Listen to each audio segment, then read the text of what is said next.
Asia is a large continent, covering approximately 30% of the Earth's land area. The wealth of Asian nation in terms of its natural resources is unquestionable. It is also the world's most populous continent, with roughly 60% of the total population. Asia is increasingly the center of the world's economy. By 2040, the region could account for more than half global GDP. Despite its potential, Asia is the most disaster-prone region in the world. Nearly 45% of the world's natural disasters occur in the region. Natural disasters have taken the lives of millions of people throughout Asia history. In the current century, the total damage of Asia's natural disasters costed $1 trillion. Do you want to stand still and look away while the problem is there? We should be saving nature and people, changing minds, and reinforcing our future. In order to make that happen, the solution can't be done by itself. It needs to involve the government, academician, industry, community, and media. The impacts of natural disasters are complex and have continuing effect. Thailand flood 2011, for instance, the economy was broadly affected, experiencing temporary halts in some production sectors. This reinforced the negative impact on exports from the global economic slowdown, further undermining private sector confidence. The major causal sequence that caused by natural disasters require us to be aware and prepare as a whole. Therefore, we need to build a bridge. We need to tumble down walls. We need to collaborate and integrate. We want to make the connection works. How to work it out? Through this event, we are inviting stakeholders from all over the world to participate in disaster risk reduction. Adexco will deliver an international scale exhibition, high-level conference, education program, and joint exercise. Disasters affected a lot of things.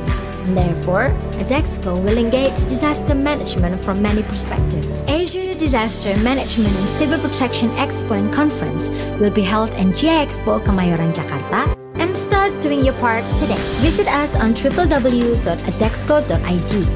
Take a chance, make a change.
Assalamualaikum warahmatullahi wabarakatuh, sahabat tangguh.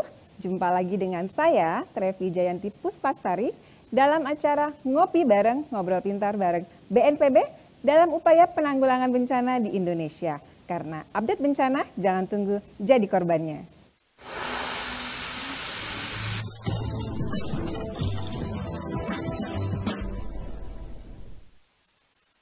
Ya, sahabat tangguh, tema kita Ngopi Bareng kali ini adalah industri berbasis mitigasi bencana dengan sentuhan teknologi dan inovasi.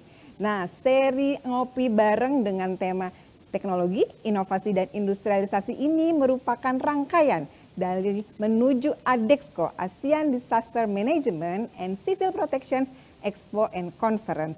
serta GFSR, Global Forum for Sustainable Resilience 2024 yang akan diselenggarakan pada tanggal 11 sampai 14 September 2024 di G-Expo Kemayoran. Catat tanggal dan tempatnya ya sahabat tangguh. Ya, tema kita kali ini masih menyambung dari episode sebelumnya, di mana bencana merupakan urusan bersama. Tidak hanya pemerintah, tapi juga industri, swasta. Kali ini kita akan membahas dari angle industri. Nah, bagaimana industri di Indonesia telah berpartisipasi dalam mitigasi bencana, serta peran teknologi dan inovasi apa yang sudah diterapkan. Kali ini kita akan kupas terkait hal tersebut bersama dengan tamu pintar kita yang telah hadir di studio. Saya akan menyapa satu persatu. Dari yang sebelah kiri saya ada Bapak Profesor Dr. Insinyur Indroyono Susilo. Beliau adalah Menteri Koordinator Kemaritiman pada tahun 2014 dan 2015. Dan sekarang juga menjabat sebagai Dewan Pengawas dan Pembina dari CTIS, Center for Technology and Innovation Studies. Apa kabar Bapak? Selamat pagi Mbak Trevi, kabar baik. Ya, selanjutnya kita juga dikunjungi oleh tamu kita dari Asia Pulp and Paper Sinarmas, Bapak Sujika Welusaka, Corporate Fire Operational Management Division Head ya Pak. Apa kabar Bapak? Baik. Apa kabar Mbak Trevi? Ya, sahabat tangguh, kali ini ngobrol-ngobrol kita juga akan semakin seru. Karena apa? Saya tidak sendirian, ditemani rekan saya Mas Andrian Cader. Halo Mas Andrian, apa Halo kabar? Mbak Trevi. Wah, kita mengapresiasi betul nih bapak-bapak pintar ini yang hadir, ada Prof. Indroyono dan Pak Sujika.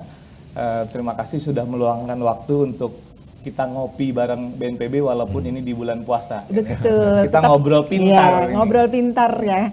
Ya, Mas Andrian, sebelum kita lanjut ngobrol, saya mau mengingatkan sahabat tangguh yang mau berinteraksi langsung dengan para tamu pintar kita, bisa menuliskan pertanyaan di kolom chat. Nanti ada sesi di mana kami akan membacakan pertanyaan dari sahabat tangguh.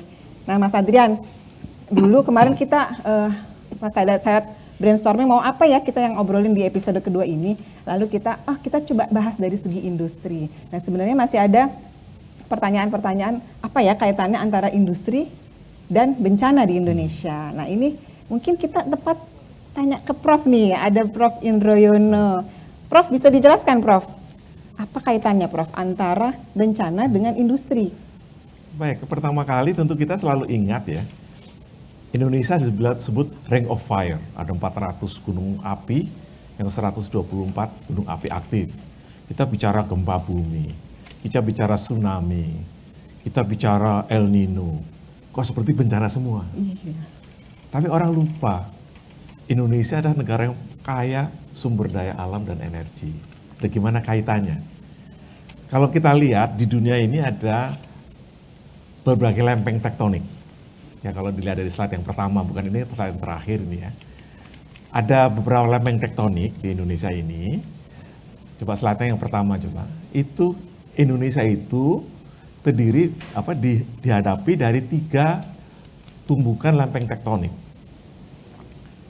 Yaitu ini, lempeng tektonik Eurasia yang bergerak dari paling depan Mas. Nah itu, kalau kita melihat ini, itu ada 3 lempeng tektonik di Indonesia ini. Eurasia yang bergerak dari barat daya ke arah tenggara. Ada lempeng Pasifik yang bergerak dari timur ke barat. Dan ada lempeng Indo-Australia yang bergerak dari selatan ya ke arah utara. Ini 3 lempeng tektonik yang bergerak aktif. Jadi kalau kita sekarang ini membuang air laut di wilayah kita ini, itu ada kontinen Asia, kontinen Australia, dan samudra yang di lempeng Pasifik. Nah, pergerakan ini berlangsung terus setiap tahun, rata-rata 5 mm per tahun. Apa yang terjadi? Tumbukan inilah yang membuat akumulasi dari energi, yang energi tersebut suatu saat dan pasti itu akan dilepaskan. Ya. Itulah yang menjadi namanya gempa. Ya. Kalau itu terjadi di laut, maka gempa itu menghasilkan tsunami. Tapi kemudian juga ditanya, loh terus bencana dong dua-duanya? Enggak juga. Sebelah kanan kita lihat itu kalau Pulau Jawa kita tadi, kenapa bergerak? Itu lempeng dari Indo-Australia menyodok dan masuk ke bawah. Lempeng dari Pasifik itu ya, yang bergerak ini. Apa yang terjadi? Pulau Jawa itu sepanjang Pulau Jawa itu di tengahnya pasti ada gunung api. Sama juga jalur gunung api dari Sumatera ke Pulau Jawa, NTB, NTT berputar dan sampai ke wilayah Halmahera sana, itu kan jalurnya. Seperti itu. Jadi karena lempeng itu menyodok ke dasar, lama-lama lempeng itu panas sekali ke bawah, dia menjadi magma, keluar jalur gunung api. Itu teorinya, dan jadi sudah pasti Indonesia akan mengalami gempa bumi, tsunami, gunung api, sudah pasti. Tapi kita juga lupa, loh gunung api itulah yang membuat seluruh Jawa itu, seluruh Sumatera itu, Bali subur. Karena dia tidak pakai pupuk kimia, dia pakai pupuk organik. Kalau kita melihat tadi Pulau Jawa yang namanya Ring of Fire tadi, Anda bisa melihat di situ, di sebelah barat dari gunung api tadi, di sebelah selatan gunung api tadi ada yang namanya Forearc Basin, cekungan depan. Di belakangnya dari gunung api tadi atau di sebelah utaranya itu kan namanya Backarc Basin, yaitu cekungan belakang. Di dua cekungan gitulah minyak dan gas paling banyak ada di wilayah Indonesia. Coba kalau kita lihat coba, boleh nggak ada itu ya? Saya mau kasih tunjuk sebagai penutup ya untuk diskusi ini. Mau lihat seperti apa kekayaan kita. Kalau kita melihat, coba next itu. Nah ini, kalau Anda melihat ini tadi, kalau Anda melihat tadi itu kan pulau gitu ya, ada merah, kuning, biru, hijau itu. Semua minyak dan gas bumi kita adanya di Backarc Basin, ada cekungan belakang. Boleh ada gempa bumi di jalur itu, tapi di belakangnya itu ada sedimentasi yang mengandung minyak dan gas bumi. Yang merah itu sudah dieksplorasi, yang biru belum gitu. Yang belakang sedang nunggu harga minyak naik, dan yang kuning masih frontier, itu ditunggu lagi. Jadi itulah potensi kita. Mineral juga sama, kalau Anda melihat gambar yang di kanan, semua yang warna hijau itu adalah namanya cekungan migas. Pasti di Backarc Basin, pasti di belakangnya dari jalur gunung api. Gunung apinya sendiri, ya mau timah, nikel, tembaga, boksit, ya adanya di situ. Jadi sebenarnya di satu pihak kita mengalami gempa bumi, tsunami, gunung api, gunung meletus, vulkanik, dan sebagainya. Tapi di lain pihak, justru itulah yang membuat Indonesia kaya mineral, minyak, dan gas bumi. Itu dulu sampai situ. Jadi izin melengkapi nih Prof, simpelnya tuh sebenarnya Indonesia diberkahi dengan kekayaan alam karena letak geografisnya yang seperti itu. Betul, jadi kita ini memiliki kondisi di mana tumbukan 3 tektonik lempeng tadi membuat pergerakan lempeng, terjadinya gunung api, bencana, tapi tadi ada Backarc Basin, cekungan belakang dari jalur Ring of Fire, itu menghasilkan banyak sekali cadangan minyak dan gas bumi dan batu bara, karena itu batuan sedimen semua kan. Sedangkan di jalur gunung apinya sendiri karena itu aktif, dia akan menghimpun timah, nikel, tembaga, boksit, batu bara, sampai thorium, sampai uranium, sampai emas dan gas dan perak juga. Oke. Berarti memang ternyata tidak hanya negatif-negatif ya terkait bencana, ternyata ada juga produk positifnya seperti tadi gunung api ternyata membuat lahan di sekitar gunung api ketika habis meletus jadi subur luar biasa ya Prof ya. Iya, itu organik ya. Iya. Pupuk organik itu. Ya, kalau itu secara geologi Prof. Kalau secara letak geografis, setahu saya itu juga kita ada kelebihannya tuh karena kita berada di letak geografis yang. Tapi sebelum ke sana ini, jadi kalau sudah seperti ini, industri mineral dan minyak dan gas bumi, selain kita memanfaatkan sumber daya alam, harus bersiap juga untuk menghadapi bencana-bencana ini. Karena kan mereka jalurnya memang jalur terjadinya bencana di sana. Itu yang ingin saya angkat gitu ya. Saya kasih contoh misalnya lah, salah satu kilang minyak itu kan di Cilacap itu seling terbakar ya. Apa yang terjadi? Oh ternyata itu daerah petir. Akhirnya para ahli kita dari ITB membangun penangkal petir yang supaya kilang-kilang minyaknya tidak kena petir. Jadi investasi harus dilaksanakan tidak hanya dalam rangka action bencananya, tapi juga memitigasi semaksimal mungkin. Sehingga bencananya diredam, tapi sumber daya kita bisa dimanfaatkan. Oke, berarti sebenarnya ini tadi bicara mitigasi ya Prof ya? Iya. Mitigasi ini kan memerlukan ilmu dan pemahaman, termasuk ide dan gagasan.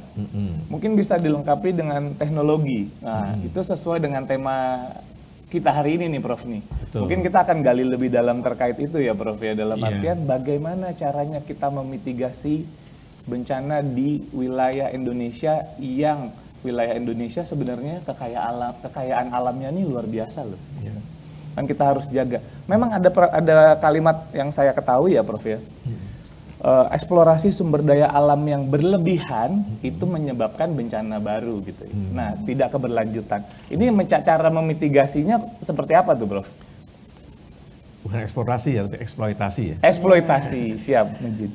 Oleh karena itu tadi ya, memang sejak awal mitigasi itu harus kita laksanakan.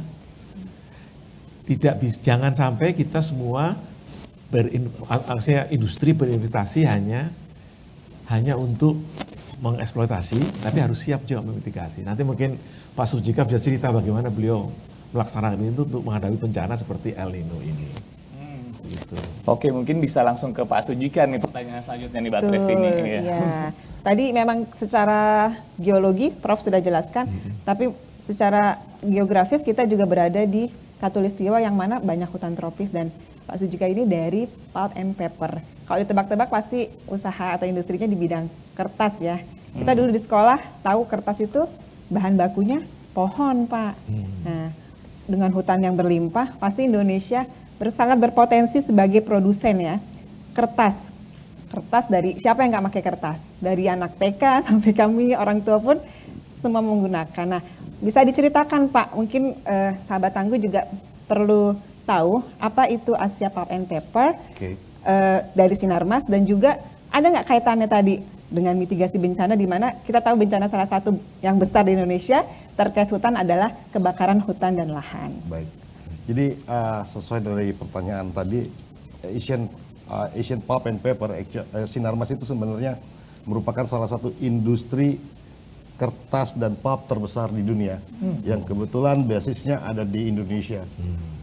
Kami sejak tahun 2013 menggunakan bahan baku dari hutan tanaman. Jadi Asian Pulp and Paper sudah tidak sama sekali lagi menggunakan bahan baku dari hutan alam. Semua 100% dari hutan tanaman. Nah, berkaitan dengan hubungannya dengan bencana alam, kebetulan tadi Prof juga sudah jelaskan bahwa Indonesia ini berada di daerah Khatulistiwa dan juga berhubungan dengan cuaca. Ini Indonesia diapit oleh dua anomali. Pertama juga ENSO yang berhubungan dengan naiknya suhu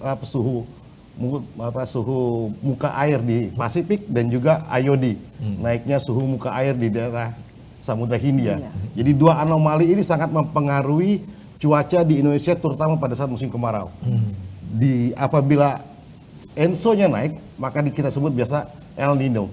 Dan itu kemarau akan lebih panjang dan lebih lama serta lebih kering. Begitu juga jika IOD di Samudra Hindia positif, maka dampaknya terhadap Indonesia itu kemaraunya akan lebih panjang, lebih lama, dan juga lebih kering. Dan bisa sewaktu-waktu ini terjadi berbarengan dua-duanya. Ini yang akan membuat Indonesia akan sangat kering. Nah, itu juga terjadi di tahun 2023 kemarin. El Nino memberikan dampak yang sedikit lebih buruk daripada kemarau biasanya terhadap alam Indonesia. Ya, saya sepakat Pak. Memang kemarin saya juga pernah bertemu dengan BMKG. 2023 itu merupakan tahun terpanas ya Pak. Jadi tervalidasi itu tadi yang Pak Sujika ceritakan, bahwa memang 2023 itu dari 15 tahun ke belakang itu tertinggi itu memang di 2023. Nah, ada nggak Pak upaya preventif untuk mencegah itu dari Sinarmas APP ini, untuk supaya produksi bahan baku itu tetap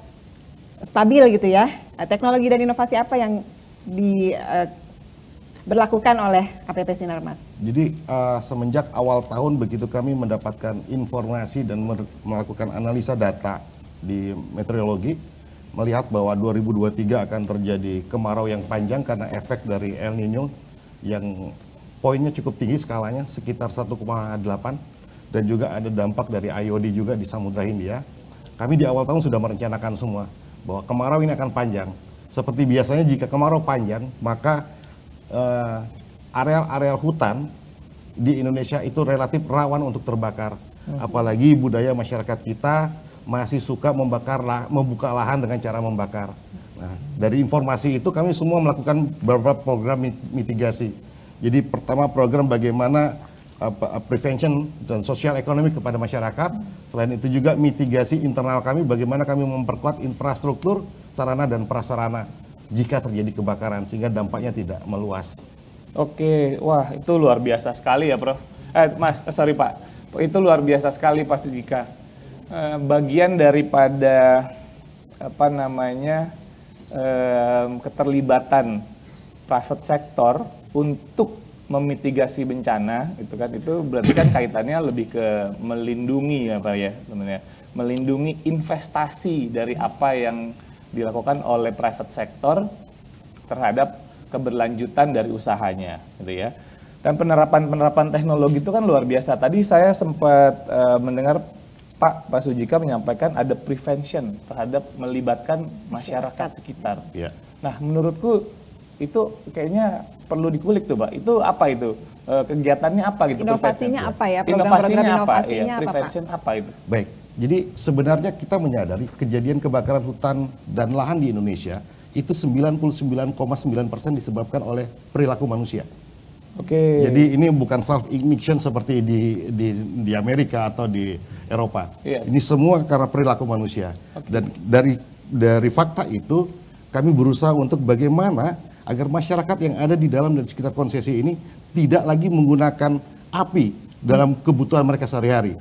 Rata-rata mereka menggunakan api untuk membuka lahan, untuk tujuan perkebunan, tujuan padi, sawah. Nah, kami sebagai private sector hadir di tengah masyarakat untuk memperdayakan ekonomi masyarakat dengan meningkatkan produktivitas lahan mereka tanpa dengan membakar.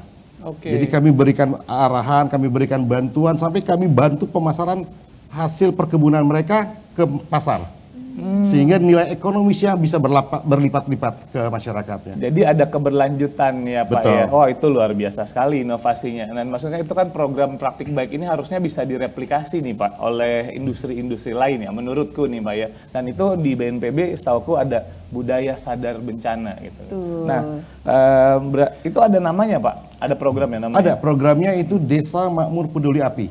Dan itu saat ini diimplementasikan di lebih dari 500 desa di daerah di dalam dan sekitar konsesi. 500 desa? 500 desa. Oke, itu keterlibatan masyarakatnya berarti luar biasa Pak ya? Luar biasa, dan kami juga berinvestasi di sana. Jadi harapannya ke depan dari investasi kami ini bisa mendapatkan, meningkatkan income masyarakat dan ini bisa bergulir. Oke, Pak, mohon maaf Pak. Itu kan tadi ada penerapan teknologi, terus ada inovasi, keterlibatan masyarakat.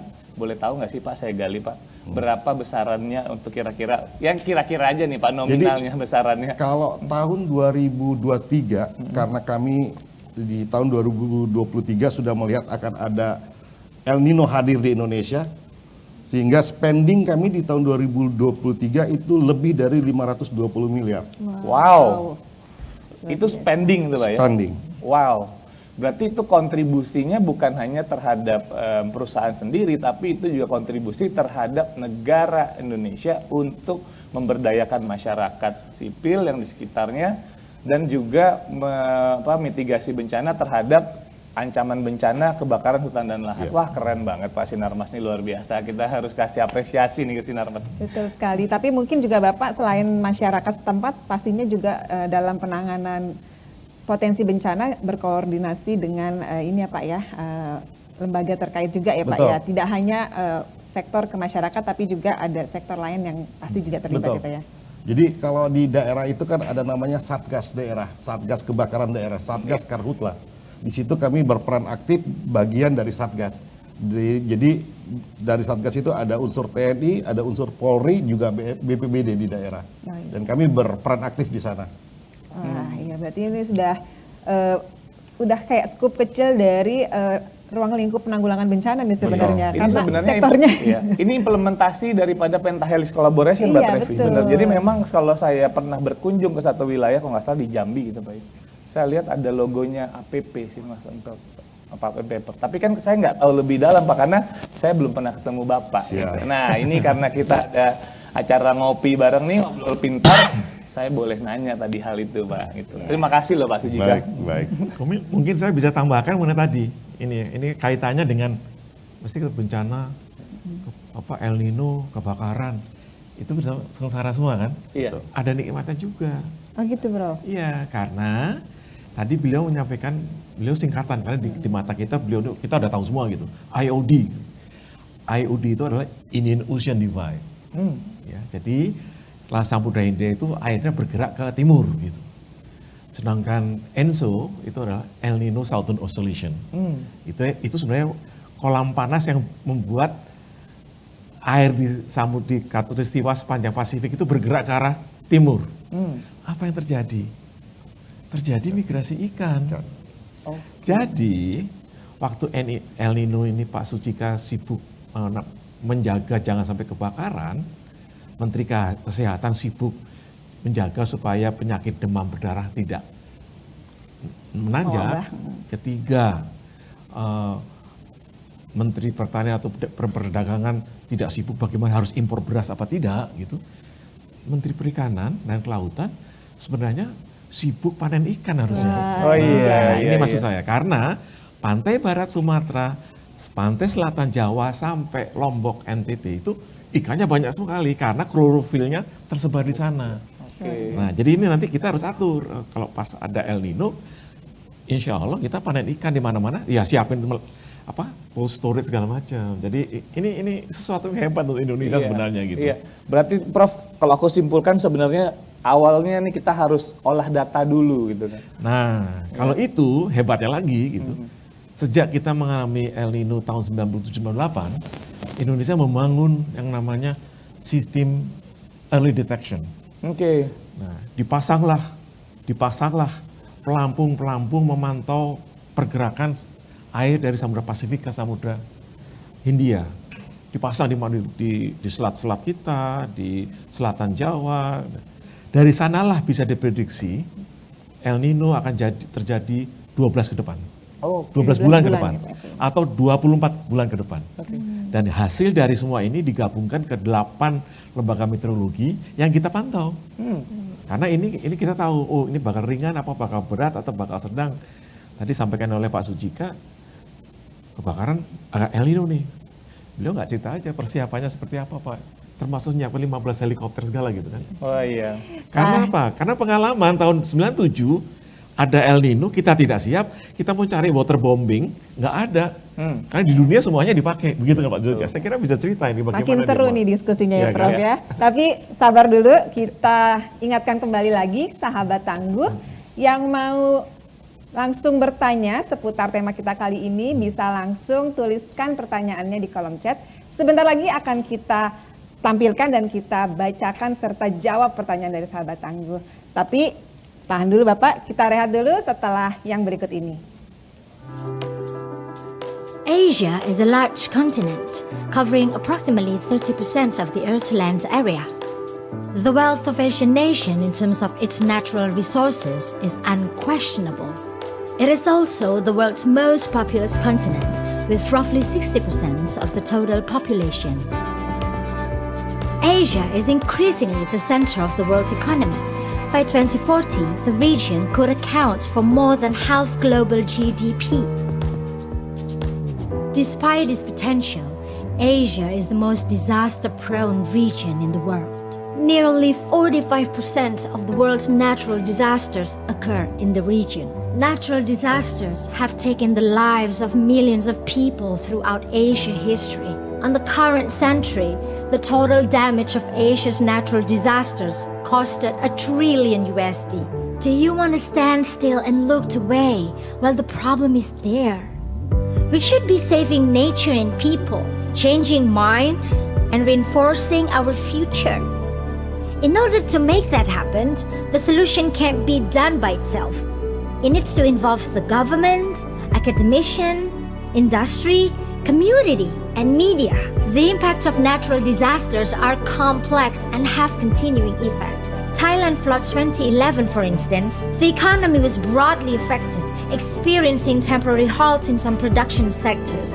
This reinforced the negative impact on exports from the global economic slowdown, further undermining private sector confidence.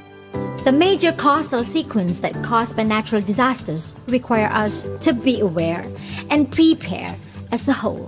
Therefore, we need to build a bridge. We need to tumble down walls. We need to collaborate and integrate.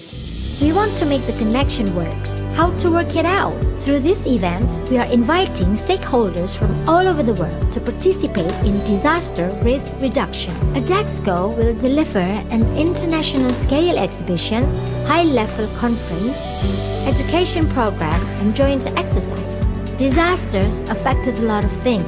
Therefore, Adexco will engage disaster management from many perspectives. Asia Disaster Management and Civil Protection Expo and Conference will be held in GI Expo Kemayoran, Jakarta, and start doing your part today. Visit us on www.adexco.id. Take a chance, make a change.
Ya, sahabat tangguh, kalau tadi kita sudah membahas terkait bagaimana APP Sinarmas berinvestasi di mitigasi bencana. Nah, kita sekarang lanjutin nih ngobrol-ngobrolnya dengan betul. Tadi Prof sudah menjelaskan bahwa di balik El Nino, di balik La Nina itu ternyata tidak hanya kebakaran saja, tapi juga ada sisi baiknya, yaitu ikan menjadi sangat berlimpah ya Prof ya. Iya. Nah, mungkin bisa dilanjutkan Prof. Cerita di balik keberkahannya itu seperti apa? Ya ini coba berikutnya boleh nggak ada slide habis sesudah ini. Jadi, nah ini yang menarik ini. Ini hanya ada di Indonesia. Namanya arus lintas Indonesia.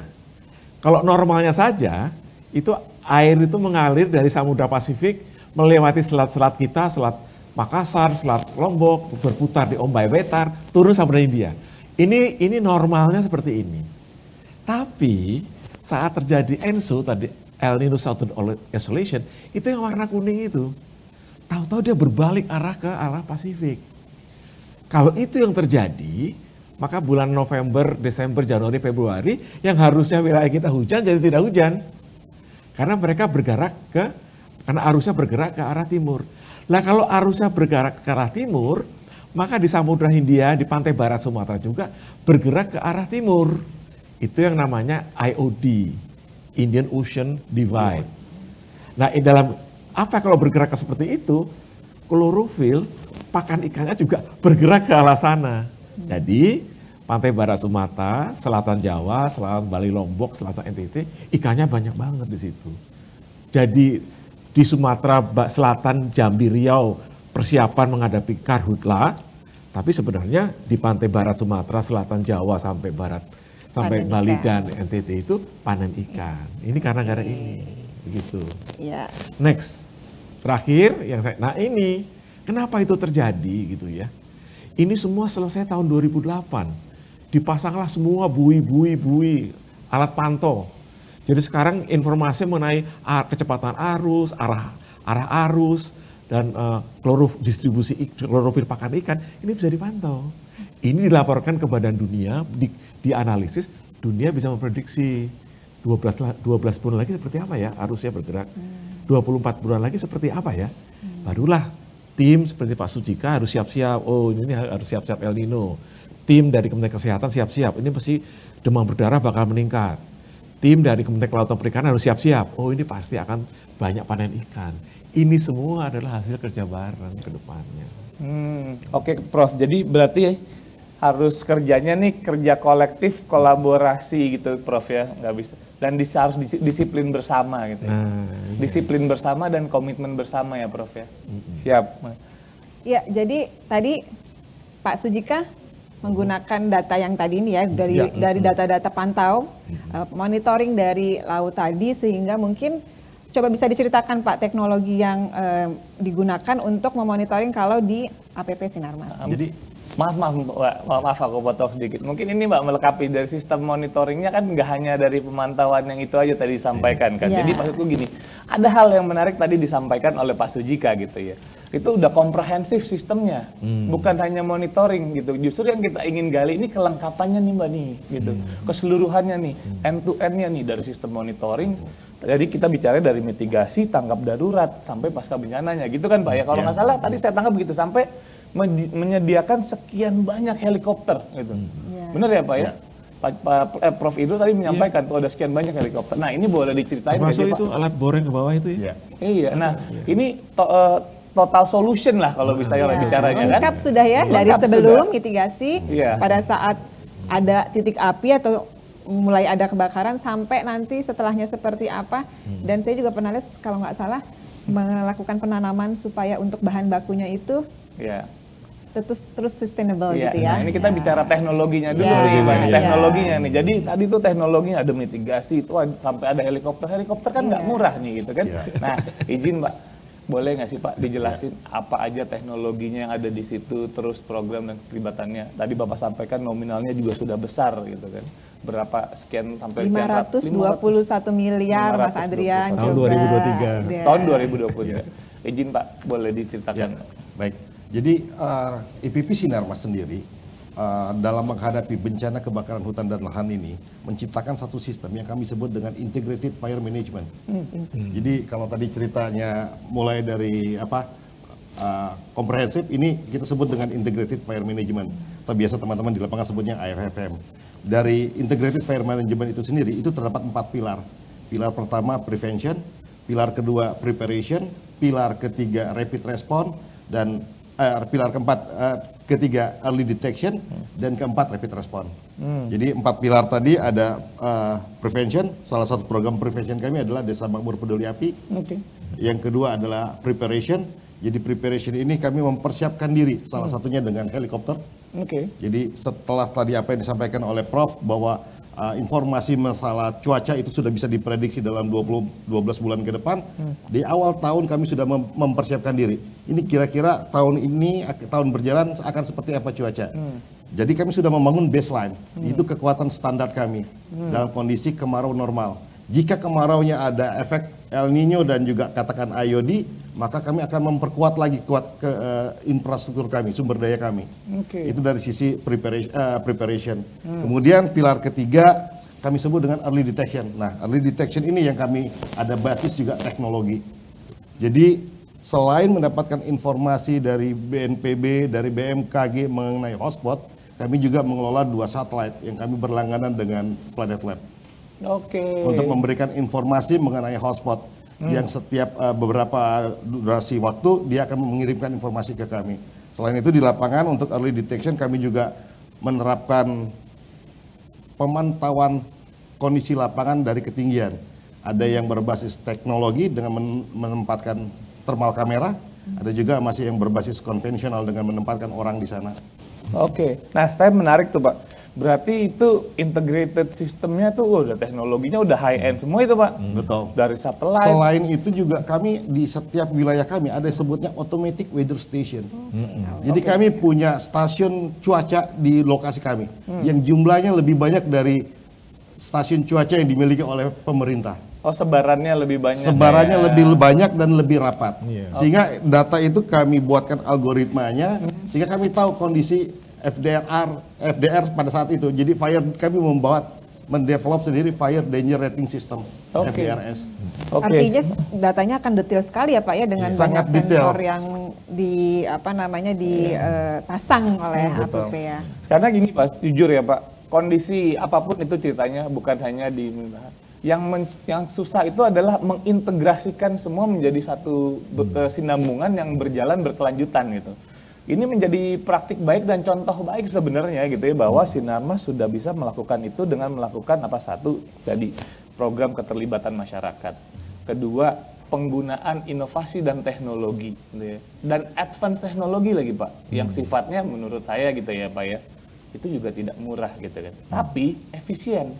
Itu kan pasti ada hitung-hitungannya Pak. Kalau bicara industri ini kan pasti ada hitung-hitungan untuk untung rugi gitu loh Pak ya. Berarti kan mungkin kalau saya nangkepnya nih Pak ya, mungkin kita lebih mikir, kalau Sinarmas lebih mikir investasi sekian, atau bicaranya melindungi apa yang jadi investasinya, kita keluarkan uang sekian, berarti itu udah ada hitung-hitungannya gitu ya. Betul. Nah itu gimana tuh Pak cara? Jadi begini, kami sebagai dunia usaha mempunyai komitmen kepada lingkungan, kami juga berkomitmen kepada social society yang ada di sekitar kami, dan itulah membuat kami berperan aktif masalah mencegah dan menanggulangi kebakaran. Selain itu, sustainable wood supply itu yang harus kami jaga. Kalau ada kebakaran, maka kayu sebagai raw material untuk membuat produksi pulp and paper ini akan habis. Betul Pak. Ada Pabrik lagi Pak. akan tutup. Iya. Jadi semua pasti direncanakan dengan skala perhitungan bisnis. Iya, tadi kan Bapak sampaikan di awal, terbesar di dunia Pak. Indonesia nih bangga harusnya punya Sinarmas. Salah satu terbesar di dunia Salah produsen satu pulp and paper. Iya. Waduh, menarik sekali Jadi nih Pak. ancaman terbesar kami sebenarnya adalah kejadian kebakaran. Oke. Jika terjadi kebakaran maka standing stock kami akan drop. Terus juga ya akibatnya pabrik akan stop. Oke. Itu yang pertama dari sisi raw material. Yang kedua, jika terjadi kebakaran yang ada di sekitar konsesi kami, makanya kami juga bekerja itu sampai 5 km keluar konsesi. Karena jika ada yang kebakaran di sekitar konsesi kami, maka asap kebakaran ini akan mengganggu produksi pabrik tisu kami. Asapnya ya Pak ya? Asapnya, Asapnya karena akan terkontaminasi. Terkontaminasi bahan-bahannya. Tisunya. Oh, tisunya. Tisunya jadi bau asap. Ya, tisu kan Itu akan menurunkan kualitas dari Reject. di reject. reject. Oke, ya. Jadi barangnya nggak diterima sama masyarakat. Customer. Jadi Customer. Iya. customernya nggak terima gitu. Makanya salah satu ancaman dari industri ini adalah kebakaran hutan dan lahan. Oke. Baik itu dari sisi raw material, baik pun juga polusi dari asap Iya. yang bisa mengganggu kualitas produksi kami. Nah, tadi ada yang menarik Pak, berarti ada SOP tertentu yang Bapak sampaikan kan? Ada perimeter tertentu. Perimeternya berapa tuh tadi Bapak sampaikan? Sampai 5 km 5 keluar. kilo. 5 ya. kilometer tuh lumayan jauh loh Pak. Lumayan jauh. Lumayan jauh ya. Gitu. Dalam artian apa? Berarti sebenarnya sudah dilengkapi dengan ilmu bahwa nih 5 km ini kalau sudah mulai mendekati itu ancamannya akan semakin besar. Kurang lebih gitu Pak ya? Kurang lebih begitu. Itu SOP yang ditentukan oleh Sinarmas sendiri yang diciptakan itu atau bagaimana? Boleh cerita Pak? Ya itu jadi sebenarnya voluntary kami dan peran serta aktif kami untuk bagaimana agar api itu secepat mungkin. Karena api Mas yang bikin repot tuh api kalau besar, kalau kecil itu nggak akan repot. Semakin cepat kami sampai di titik kebakaran, semakin cepat kami bereaksi terhadap kebakaran, maka akan lebih mudah kami memadamkan api. Dan harapannya kenapa kami keluar sampai 5 kilo, karena kalau kami tunggu di batas kami, maka apinya sudah besar. Dan itu akan lebih sulit lagi untuk melakukan pemadaman. Sehingga kami membuat satu SOP bahwasanya jika ada kebakaran 5 km di luar konsesi, maka kami harus langsung aktif ke sana untuk melakukan pemadaman. Oke. Baik dari darat maupun melakukan waterbombing dari udara. Jadi cepat tanggap terhadap ancaman bencana gitu Pak ya? Betul. Supaya tidak terjadi bencana Ya, mitigasinya ada di situ. itu dia. Tapi penerapan teknologinya ini luar biasa nih. Makanya di pilar ketiga kami ada rapid response. Rapid response. Saya tanggapin satu pertanyaan. Ini harus invest kan ya? Iya, betul. Saya nggak bicara Sinarmas ya, saya bicara Indonesia. Itu setahun, tahun 2022 lalu itu ekspor kita untuk industri kehutanan itu 14 miliar dolar. 14,3 miliar dolar. Dari 14,3 miliar dolar investasi itu antara 8 miliar dolar itu adalah dari industri pulp and paper. Ya. Jadi kalau ada investasi ekspornya 8 miliar dolar, terus kita harus invest 500 miliar rupiah untuk itu, ya, cost-nya jadi masuk. Gitu. Ya. Tapi salah satu yang perlu kita catat juga, waktu pertemuan G20 di Roma tahun 2021 dan COP26 di Glasgow, London, itu Bapak Presiden sendiri yang menyampaikan kita berhasil menurunkan kebakaran hutan dan lahan sampai 82%. Jadi kan ini antara lain dari fungsi dari kerjasama kita bersama inilah. Jadi kan nggak pernah ditanya lagi kan sekarang ada ke Malaysia atau Singapura, nggak ada kan? Udah nggak dikomplain lagi ya Pak karena ya. semuanya sudah bersatu nih. Nah, terima kasih untuk BNPB juga kan yang mengkoordinir semua gitu. Siap, ini BNPB juga luar biasa nih Pak, dalam artian apa itu multi helix collaboration-nya benar-benar bergerak, termasuk ini peranan private sector dalam memitigasi bencana. Mungkin ada satu lagi yang belum lupa kita jawab. Kita bersama-sama sekarang melakukan kegiatan hujan buatan atau TMC. Ya. Jadi TMC itu kan harus dilaksanakan selama masih ada awan kan, nggak bisa TMC yang kering-kering gitu kan. Betul. Jadi ya kalau udah ada awan maka langsung bergerak sekarang ini, baik pemerintah maupun swasta kan nggak bisa tender dulu gitu, maka dananya dimasukkan e-katalog di pemerintah. Jadi begitu ada awan langsung BNPB perintahkan kita bergerak, bayar belakangan gitu. Akhirnya itu semua lah sekarang sudah terjadi, dulu tidak terjadi. Itu bisa terjadi karena semua teknologi yang masuk. Iya. Itu maksudnya. Jadi peranan teknologi ini dalam memitigasi bencana sebenarnya cukup jadi salah satu elemen penting gitu ya Prof. Betul. Sebenarnya perlu direplikasi ke sektor-sektor lain tadi kan. Betul, tidak hanya di bidang yang ancamannya berupa karhut lah ya Pak ya. Tadi Tapi migas, mineral ya Pak ya, itu sebaiknya juga dilakukan upaya investasi dalam mitigasi bencana. Nah, Mas Andrian kayaknya sudah banyak pertanyaan dari sahabat tangguh. Kita coba menjawab apa saja pertanyaan dari sahabat tangguh. Oke, ini ada pertanyaan pertama dari sahabat tangguh nih. Ini pertanyaannya ke Pak Sujika nih kayaknya yang lebih tepatnya nih. Pak, ini sahabat tangguh ingin tanya nih Pak, berapa besar porsi investasi untuk bencana di industri pulp and paper? Kalau porsi persentasinya untuk investasi mitigasi bencana, saya tidak terlalu tahu detail, tapi kurang lebih itu akan memotong sekitar $1,5 dari kami punya produksi. Oke. Nah, $1,5 itu per tahun tuh? Per tahun. Jadi dari dalam 1 ton produksi kami, itu $1,5 itu akan disisihkan. Per ton? Iya. Oh iya, oke. Nah, sahabat tangguh, semoga jawaban Pak Sujika nih menjawab sahabat tangguh. Mungkin ada pertanyaan lainnya? Ini dia.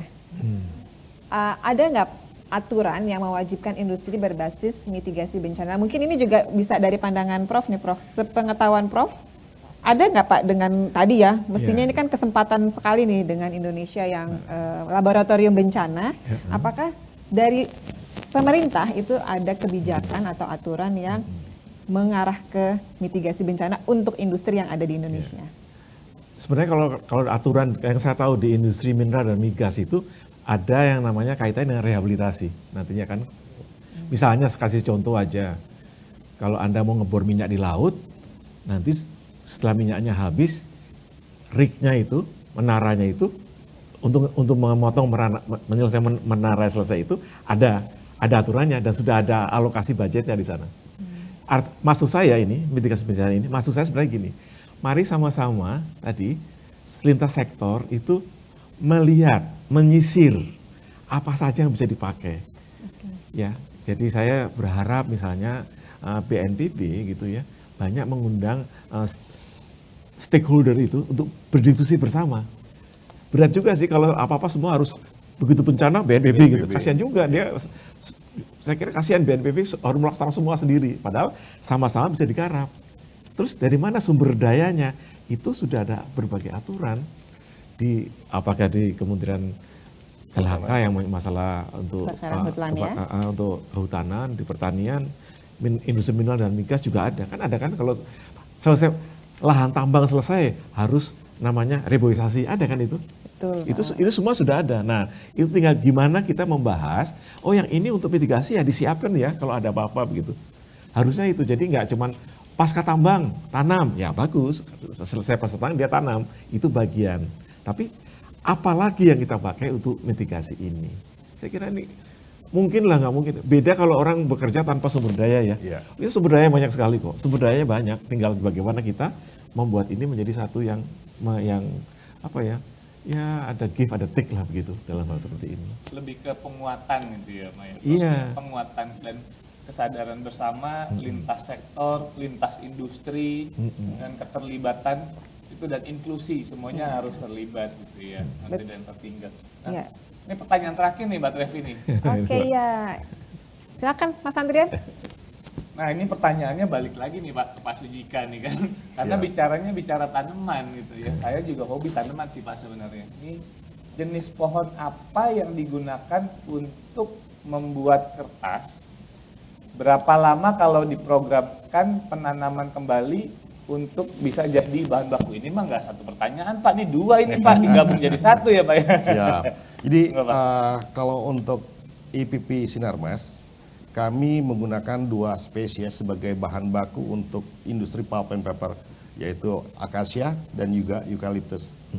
Dan itu 4-5 tahun satu daurnya. Jadi dalam usia 5 tahun itu udah ready untuk diolah menjadi bahan baku kertas dan pulp.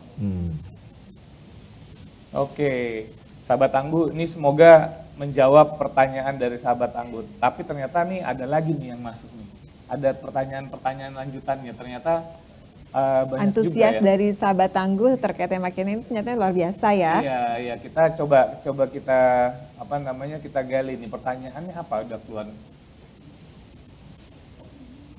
Ya ini, bagaimana peran private sector atau ya industri di sini dalam menanggulangi kebencanaan alam? Ini yang ditanyakan banjir dan atau gempa bumi. Nah mungkin Prof bisa menjawab Prof, kurang lebih bagaimana untuk bisa Kalau mitigasi? secara garis besar tadi kan ini kerja multi stakeholder, pemerintah, swasta, NGO tadi kan.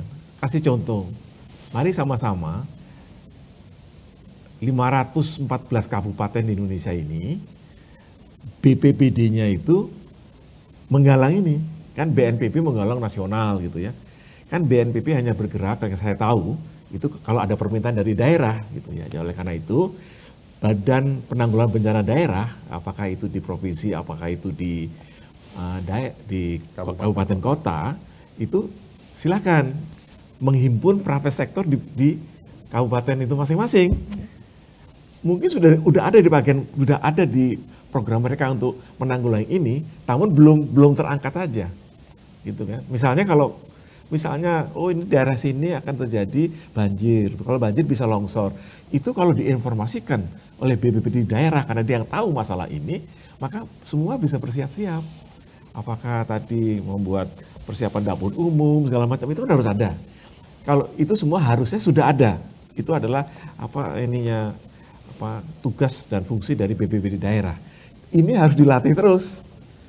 Melibatkan private sector seperti yang dilaksanakan oleh Sinarmas. Ya betul Pak, berarti tadi ya koordinasi dan kolaborasi antar Helix ya, itu perlu dilakukan karena contohnya saya ingat dulu di Cilegon Pak, Cilegon itu kan kota industri ya. Nah ini antar BPBD dan sektor industrinya tuh sebaiknya kan memang harus in touch terus ya, karena betul. mereka ada ancaman misalnya kayak gempa, tsunami gitu. Kita nggak bisa, itu kan ada sesar baribis atau apa isu yang lagi hangat ini. Nah itu melalui Bekasi nih. Nah ini kan padahal Karawang dan lain sebagainya itu industrinya luar biasa. Ini mestinya tadi seperti yang Prof sampaikan ya, BPBD-nya berperan aktif melakukan mungkin mengkoordinasikan analisis risiko bencana di sekitarnya ya potensinya.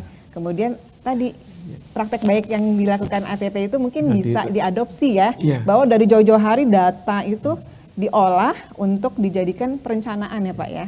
Betul. Saya ingin sampaikan ya, kita lupa satu yang dijawab tadi sebetulnya adalah teknologi digital. Kan BPBD tadi misalnya di Tangerang tadi itu, ya undang aja pakarnya itu, kita Zoom, semua industri undang, ya nggak usah pergi, cukup di kantornya, tanya jawab seperti ini. Hal seperti ini harus terus dilaksanakan. Kalau daerah tidak mampu, ekspertisnya, ya undang juga tinggal duduk juga di depan layar kan ini. Jadi bukan sesuatu yang sulit tuh. Tapi dengan demikian semua sama. Oh ada ini persiapannya begini ya, langkahnya harus begini. Semua masing-masing itu bisa digarap, nggak kagetan gitu ya, nggak kagetan. Betul. Iya. Setuju tuh Prof. Saat ini aja juga banyak perubahan untuk skema-skema pertemuan meeting, Prof. Ya, iya, betul. Dengan menggunakan teknologi kan. Iya. Teknologi digital tuh kita kadang-kadang meeting nggak lupa waktu, meeting nggak bisa sampai malam tuh Prof. Iya. Dan lupa hari. Dan itu kita belajar dari apa? Dari bencana COVID. Ya. Betul. Ini ada pertanyaan terakhir dari Nanang Haryanto. Apa saja tindakan yang harus dilakukan untuk pemulihan pasca bencana? Kalau ini sepertinya Prof. Indro dan Pak Sujika dua-dua bisa menjawab nih Mbak Trevi. Mungkin kita kembalikan ke Prof. Indro dulu. Pak Sujika dulu deh. Pak Sujika dulu deh. Jadi kalau di sektor usaha bisnis kami, pasca bencana kami melakukan rehabilitasi. Jadi pengkayaan lagi diversity yang ada di yang rusak karena terbakar atau terganggu karena terbakar, kami perkaya lagi. Jadi misalnya di daerah konservasi, maka kami akan melakukan penanaman dengan tanaman asli sana, asli di daerah konservasi itu, agar mereka bisa tumbuh lagi, agar tanamannya bisa tumbuh lagi. Ini ada program mitigasi bencana berbasiskan ekosistem. Wah, ini kalau bicara internasional ada Nature Based Solution for Disaster Risk Reduction. Oh itu bagus banget tuh. Ya, nah ini keren banget program-program ini. Nah selanjutnya mungkin Prof. Ya kalau saya sih sebenarnya ini banyak sekali teknologi sudah disiapkan untuk ini. Bikin rumah prefab yang langsung jadi. Kemudian membuat itu pemboran air bersih, jaringan telekomunikasi. Anda kan lupa, ini saya ngangkat satu aja lah. Indonesia tuh tahun 2007 sudah meluncurkan satelit untuk orari. Buatannya 8, sekarang masih jalan.